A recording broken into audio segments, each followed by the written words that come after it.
Ֆլորիոյի գաղտնիքը, իտալական հեքիաթ։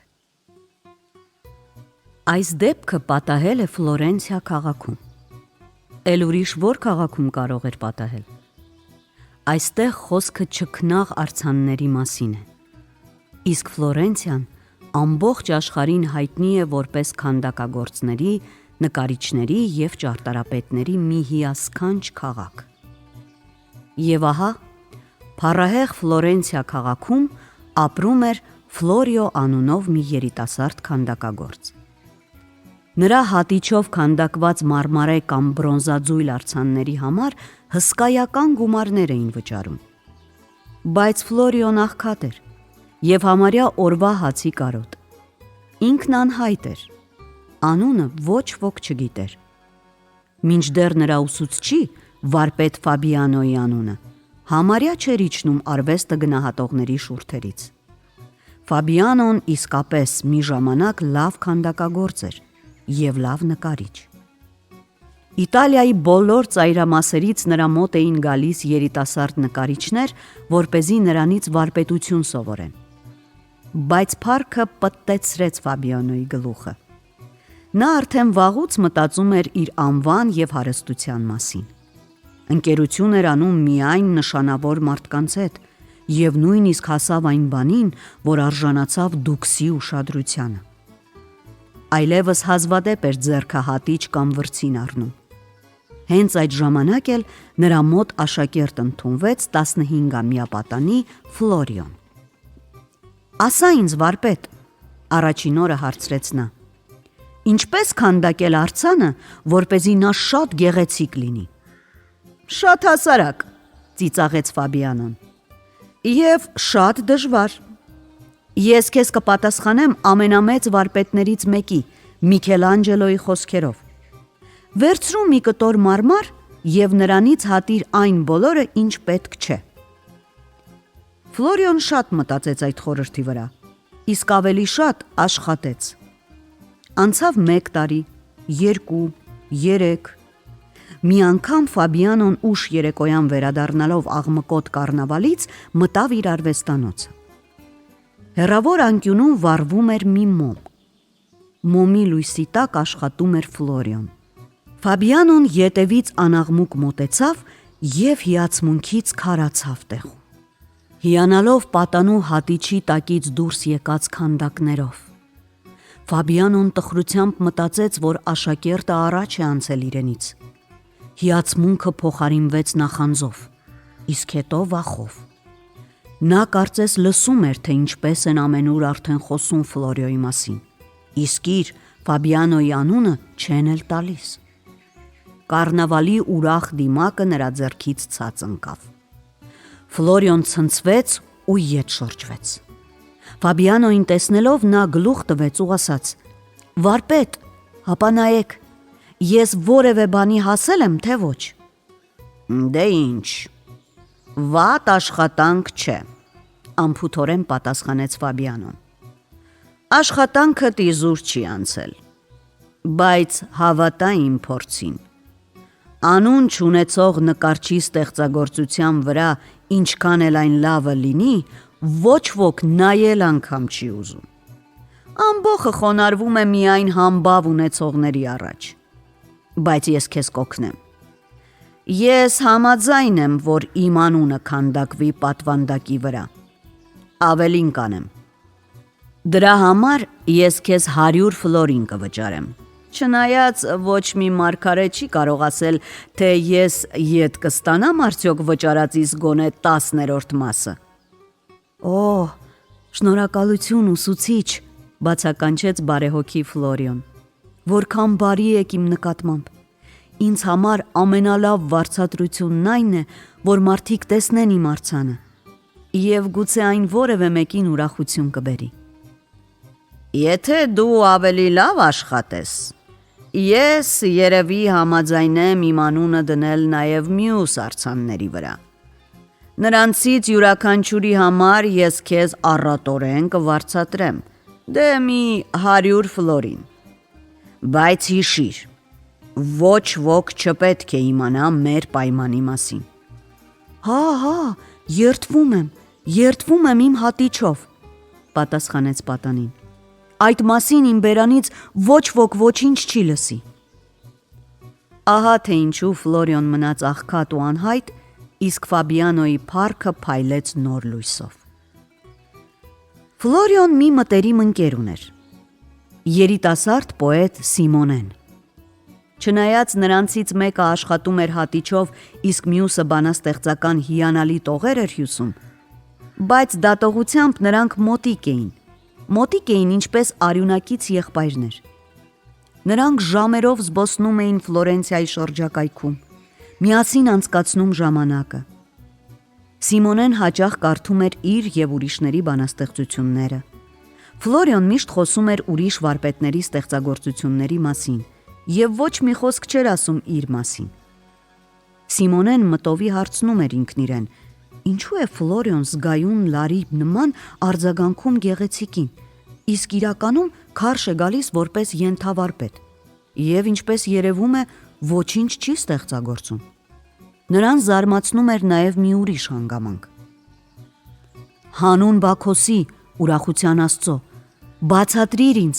թե ինչպես է այդ պալատական պնակալես Ֆաբիանոն կարողանում մարմարից լիարյուն կյանք կորզել և հոգի տալ արձանին։ Ֆլորիո, քեզ ասում եմ, որ այստեղ ինչ-որ մի գաղտնիք կա։ Ֆլորիոն որպես պատասխան միայն տխուր ժպտում էր։ Բայց մի անգամ այսպես պատահեց։ Ֆլորիոն պայմանավորվեց հանդիպել Սիմոնեին, բայց նշանակված ժամին չեկավ։ Իսկ Սիմոնեն նոր սոնետ էր գրել և ուզում էր անմիջապես կարդալ ընկերոջը։ Եվ ահա, առանց երկար բարակ մտածելու, նա գնաց Ֆաբիանոյի արվեստանոցը։ Բայց արվեստանոցի դռները փակ էին։ Այդ ժամանակ Սիմոնեն հիշեց, որ ծառաների համար մի ուրիշ դուռ էլ կա։ Նա անցավ շատրվան ունեցող ներքևի բակը, նեղլիկ աստիճաններով բարձրացավ վերնասրահ և խոհանոցով մտավ տուն։ Նրան ոչ մի կենդանի շունչ չպատահեց։ Նույնիսկ արվեստանոցը դատարկ էր։ Այնուամենայնիվ Սիմոնեն զգում էր, որ տանը ինչ-որ մեկը կա։ Անցնելով մեծ թվով սենյակներ և միջանցքներ, նա հասավ կցակառույցին, որը գտնվում էր շենքի ամենահեռավոր անկյունում։ Վերջապես Սիմոնեն հայտնաբերեց Ֆլորիոյի և Ֆաբիանոյի գաղտնիքը։ Ֆլորիոն կանգնած էր մի արձանի առաջ։ Թվում էր արձանը համարյա թե պատրաստ է, բայց Ֆլորիոն իր գործիքը նորից ու նորից էր կպցնում սպիտակ քարին։ Հատիչի ամեն մի հպումը Սիմոնեին հասկանալի էր դարձնում նոր առաջացող գծիկի անհրաժեշտությունը։ Արձանը պատկերում էր մի աղջիկ, համարյա աղջնակ, որը նայում էր հայելու մեջ։ Նրա դեմքը, ձեռքերը, ուսերը ամենը խոսում էին այն մասին, որ աղջիկ արձանը նախազգում է երջանկությունը, ինքն էլ չիմանալով, թե ինչպիսին կլինի այդ երջանկությունը։ Արձանը նման չէր Սիմոնեի մինչև այդ տեսած և ոչ մի ստեղծագործության, բայց նա կարծես հարազատ քույրն էր այն բոլոր արձանների, որոնք Ֆաբիանոյին բերել էին բացարձակ հռչակ և որոնց վրա գրված էր նրա անունը։ Հիմա ինձ համար պարզ է ամբողջ ճշմարտությունը, բացականչեց Սիմոնեն։ Այ թե ինչպիսի սրիկան է նա։ Ֆլորիոն ետ նայեց ու գունատվեց։ Եթե չես ուզում, որ ես անազնիվ մարդ լինեմ, աղաչում եմ, լռիր։ Ես նրան երդվել եմ սրբությամբ կատարել պայմանը։ Դու ինձ ոչինչ չես ասել, ես ինքս տեսա,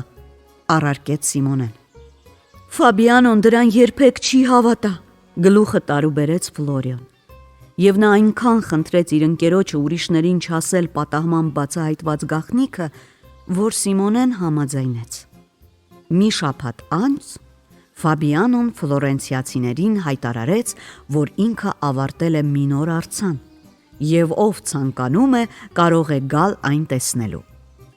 Արձանի ծածկոցը իջեցնելու է չորեքշաբթի օրը, ուղիղ ժամը 12-ին։ Չորեքշաբթի օրը, ուղիղ ժամը 12-ին,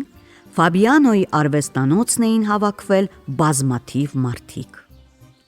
Այդտեղ կային նկարիչներ, երաժիշտներ, անվանի քաղաքացիներ, Դուքսն իր պալատականների հետ նույնպես եկել էր տեսնելու քանդակագործի նոր աշխատանքը։ Իհարկե այդտեղ էր նաև Սիմոնեն։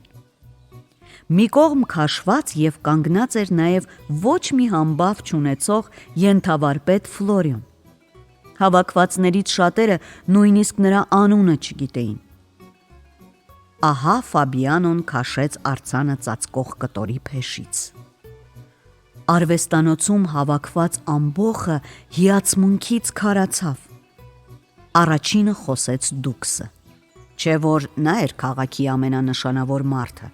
և առաջին խոսքը նրան էր պատկանում։ Շնորհակալ եմ քեզնից իմ Ֆաբիանո մեզ պատճառած ուրախության համար։ Այս աղջկա ժպտուն հիացմունքը վերադարձնում է հեռավոր այն օրերին, երբ մեզ համար դեռևս ամեն ինչ առջևում էր, ամեն ինչ անծանոթ էր ու կախարդող։ Քո արձանը լի է կյանքով, պակասում է միայն սրա խոսելը։ Օհ, ձերդ մեծություն, լսելով ձեր գովասանքները ես շատ երջանիկ եմ, խոնար գլուխ տալով Դուքսին պատասխանեց Ֆաբիանոն։ Շոյված եմ այն զգացմունքից, որ ձեր գովեստը տեղին է։ Եթե արձանը իսկապես կարողանար խոսել, ապա կպատմեր, թե ստեղծագործական տառապանքներով լի քանի օրեր ու գիշերներ եմ անցկացրել։ Ի պատասխան իր արժեքն ունեցող մարդու համառոտ և համեստ ճառի, բոլորը բուռն ծափահարեցին։ Չծափահարեց միայն Սիմոնեն։ Նա նայում էր իր ընկերոջը։ Ֆլորիոյի աչքերը լիքն էին արտասուքով։ Այդ տեսնելով Սիմոնեն առաջ անցավ և դիմեց արձանին։ Քո քնքուշ դեմքից լույս է կաթքթում։ Դու պատանեկություն, երազանք, գաղտնիք,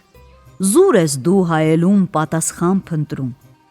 անհաս գեղեցկության այ տիպար աղջիկ։ Ու կանգնած ենք մենք շփոթված, լռին, աչքներս հառած քո սուրբ մարմարին։ Ասա մեզ, լռակյաց դու ջահել, արդյոք ով է քեզ արարել։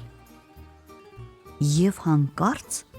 արձանը սկսեց խոսել։ Նա ոչ մի շարժում չկատարեց, միայն մի փոքր բացեց կարծես աղեղի նման ձգված շուրթերը և ասաց. Լուռ գիշերին արարող այր, Ֆլորիոյի հատիչն է ինձ աշխարհ բերել։ Ոչ թե Ֆաբիանոն, այլ Ֆլորիոն է հայրս։ Անհայտ Ֆլորիոն, որ չի ուզում խոստովանել։ Ասաց արձանը և նորից շուրթերն իրար սեղմեց։ Այդ ժամանակ էլ հենց զայրույթ արտահայտող ձայնով բողոքեցին նաև մյուս արձանները, առաջինի քույրերն ու եղբայրները։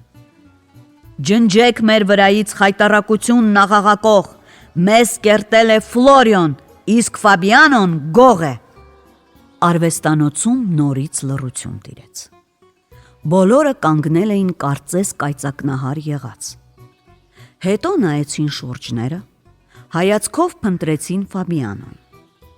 բայց նա արդեն սենյակում չէր։ Արդյոք իր անմաքուր խղճի կշտամբանքից փախավ,